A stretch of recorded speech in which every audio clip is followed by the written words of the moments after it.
Hello, Nickelodeon fans, and welcome to This Week in Nickelodeon History, where we are covering everything that either ended or premiered on Nickelodeon between August 1st and August 7th. 3 years ago, on August 4th, 2018, the Nickelodeon show Nicky, Ricky, Dicky, and Dawn finished its run on Nickelodeon. Created by Matt Fleckenstein, the show ran for 4 seasons and 82 episodes.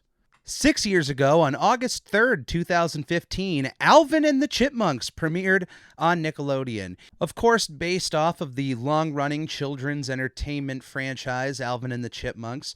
This new iteration is a completely CGI show, which is very reminiscent of the Chipmunks' original 1983 series, which just includes the Chipmunks living their lives and having adventures around the town. I have not watched many episodes of the newer show. My love for Alvin and the Chipmunks is very much in that old school series and some of the DVD spin-off movies that came from it. But I'm glad that Alvin and the Chipmunks is still entertaining kids to this day, because as far as I can tell, that show is still going. It's in its 5th season. There's 107 episodes. A massive congratulations to the Alvin and the Chipmunks team, making a seemingly quality show over there. I mean, if it wasn't good, I don't think it would last that long, unless you can find something else otherwise. 6 years ago, on August 1st, 2015, the massively mixed-up middle school mystery Nickelodeon movie premiered on Nickelodeon. That was a mouthful, and let's move on to 7 years ago, on August 2nd, 2014, A Fairly Odd Summer premiered on Nickelodeon, the 3rd movie in the Fairly Odd Movie trilogy. The movie finds the older Timmy Turner, still played by Drake Bell, and Tootie, played by Daniela Monet, and of course Cosmo and Wanda, traveling over to Hawaii, where of course there are shenanigans with Mr. Crocker, this time being joined by Foop, the anti-fairy version of Poof, who was introduced in the later seasons as a new arch-rival of Poof, but also a villain for the core group of characters. His inclusion in the movie was wonderful. I remember watching all 3. I think I enjoyed this one a little bit better than I did A Fairly Odd Christmas, but I mean, all of them are really subpar at best. If you enjoy them, that's great. I'm glad they were able to see their trilogy out and leave it at that, but now that there's a live action series, I guess we can't really leave it at that. 9 years ago, on August 4th, 2012, the Nicktoon Robot and Monster premiered on Nickelodeon. One of the Nicktoons really just kind of came and went, if you will. It only ran for 1 season of 26 episodes. It was created by David Pressler, Joshua Sternin, and J.R. Ventimiglia. Hope I said that right.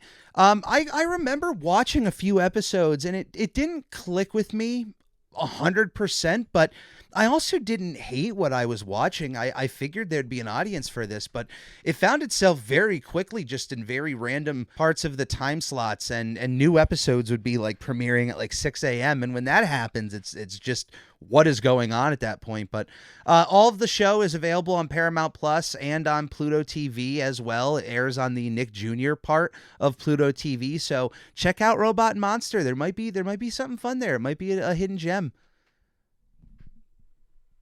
14 years ago, on August 3rd, 2007, the Drake and Josh TV movie Really Big Shrimp premiered on Nickelodeon.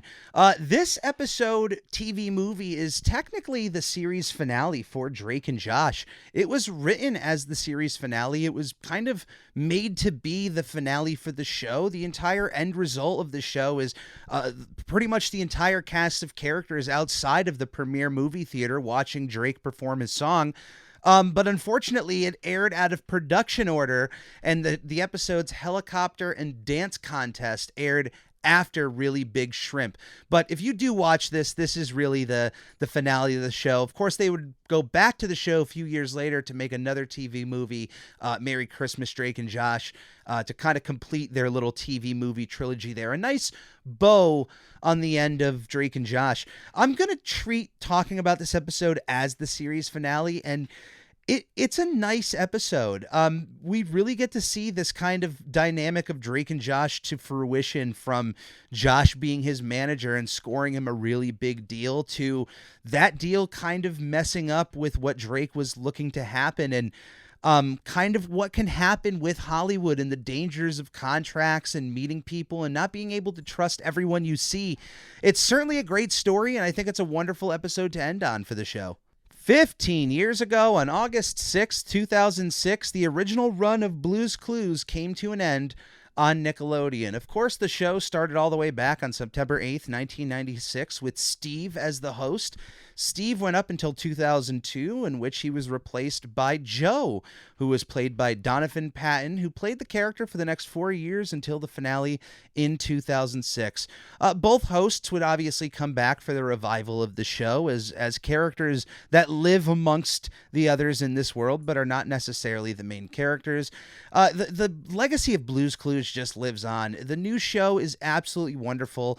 They're getting a theatrical movie out of it to coincide with the show's 25th anniversary, but I think when it ended originally, it did its job. It made its impact, and I think it was a logical end to the show. I think the creators just felt maybe they hit a wall, or they didn't want to bring in another host, and they didn't want to refresh everything. And I don't know, I just remember hearing about Blue's Clues ending, and it just, at that point, I was solidly a teenager, so I definitely wasn't watching Blue's Clues. And certainly when Joe took over, I wasn't watching on a regular basis unless it was to watch with my brother, but he was watching the reruns on Noggin, so he was, of course, very much associated with both Joe and Steve.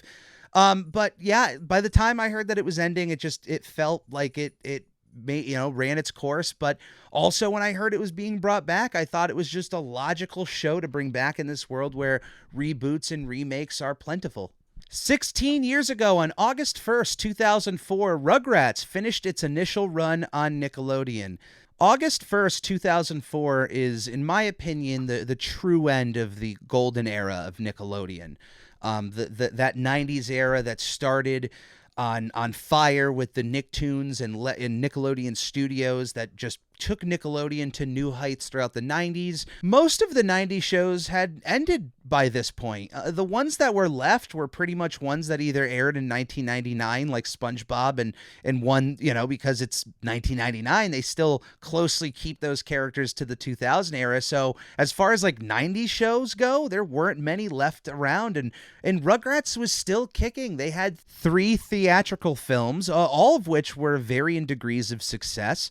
They were still killing it as far as I could tell in merchandise at the time. The Rugrats were as popular as they ever were, but maybe there was just a logical end point here that Nickelodeon saw, and they ended the show.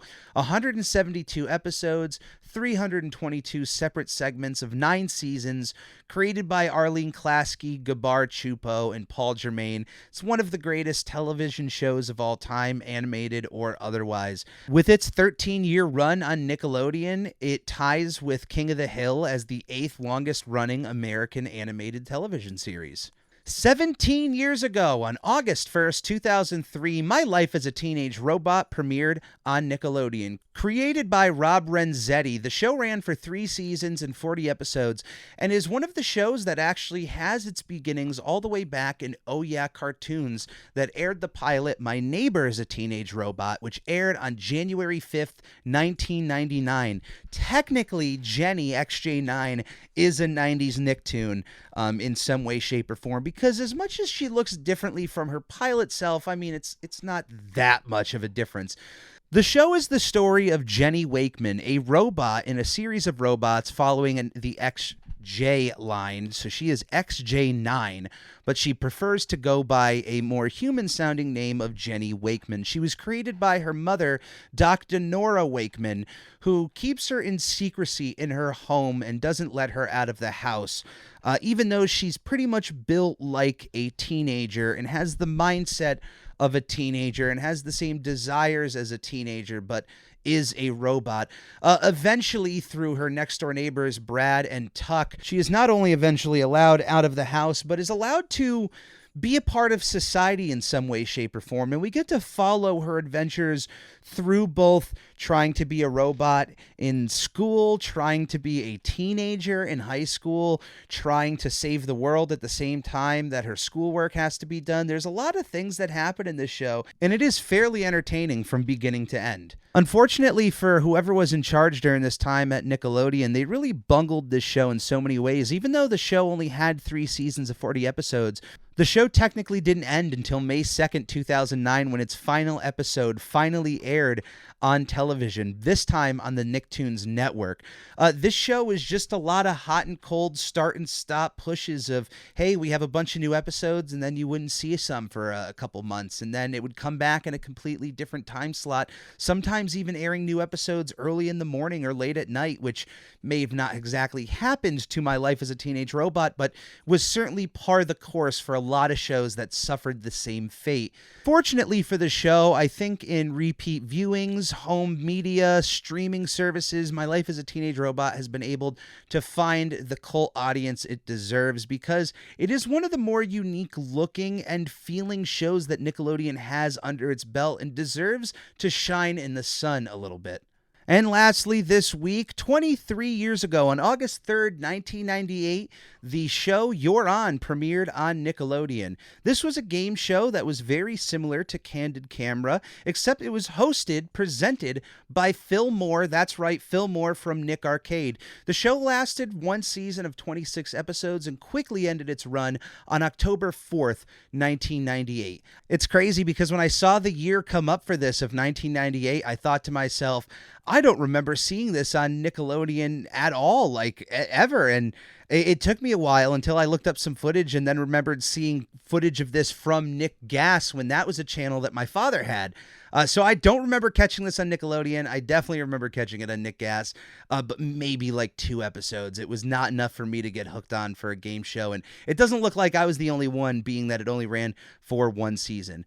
And that is it for this week in Nickelodeon history. Out of all the shows I've mentioned today, do you have any personal memories that you remember of these shows? Any episodes that stand out? Any characters? Anything you'd like to talk about?